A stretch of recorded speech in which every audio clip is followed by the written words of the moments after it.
Yeah, I believe that Christ's suffering and the demonstration of the kind of physiologic stress that his human body was under is manifested in the Garden of Gethsemane, where it's described that he was sweating blood. And there is a well-documented medical condition in which patients who are under tremendous amount of emotional stress and physiological stress can in fact sweat blood, because little blood vessels within the glands burst and then the blood is expressed. The scourge involved the use of a short whip with pieces of typically metal, sometimes bone, sometimes pieces of porcelain wrapped in these leather straps, which is then utilized to come across typically the back, the shoulders, the legs of the victim. And the first few passes across a particular body part would tear through the skin, the fat, but eventually, once the outer layers were torn away, it would start getting in the muscle and the tendon. And of course, along the way, you're ripping through all the blood vessels that supply all those tissues. And so you're losing blood the whole time. The plant that was described actually had a very long thorn, not the little thorns that we would think from a rose bush. These were thorns that were typically 1.5 to 2 inches in length. The scalp is one of the most vascular portions of our bodies. It had a huge blood supply up there.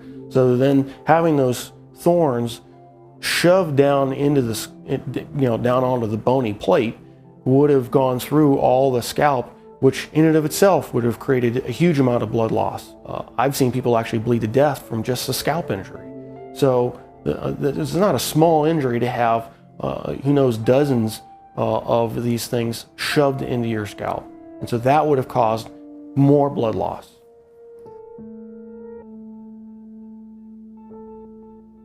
Typically when a victim has to carry the cross, what has been described in the literature, in actual Roman literature, is they describe, they carry the crossbar. And the crossbar is estimated, alone, was estimated to weigh about 110 pounds. And of course, if your arms are stuck out here, wrapped up on the crossbar, and you fall down, you need help getting up. You just can't get up on your own, because there's no possible way without your arms to get up. So he would have needed help getting up. If he fell over, there's a good chance that he could have hit his chest, which then could account for the possibility of a cardiac injury.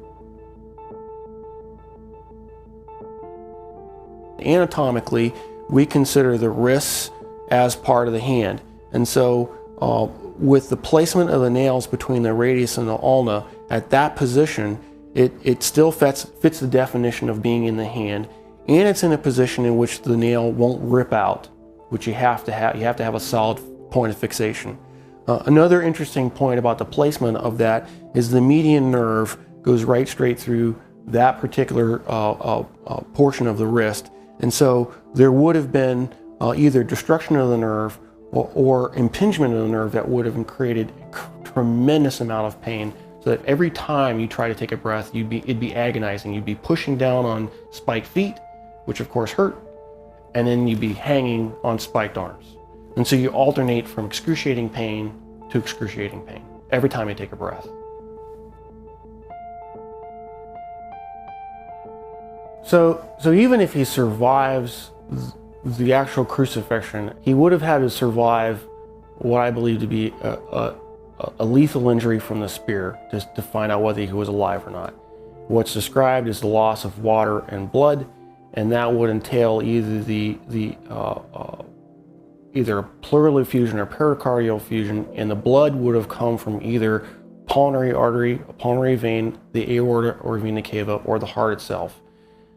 None of those injuries, unless you're treated immediately by a trauma surgeon like myself, with all the advanced equipment that we have, would be survivable after even a few minutes. Christ, as the Son of God, could have survived anything. He chose to manifest himself as a human at that point in time and allowed himself to die. And being human at that point in time, he could not have survived this particular series of traumas. It's not possible. Christ as God could have survived anything they threw at him. But he chose to be Christ, the human, at that point in time to die for our sins. And that given that self-limitation of remaining to be human, he died. He did not survive the event.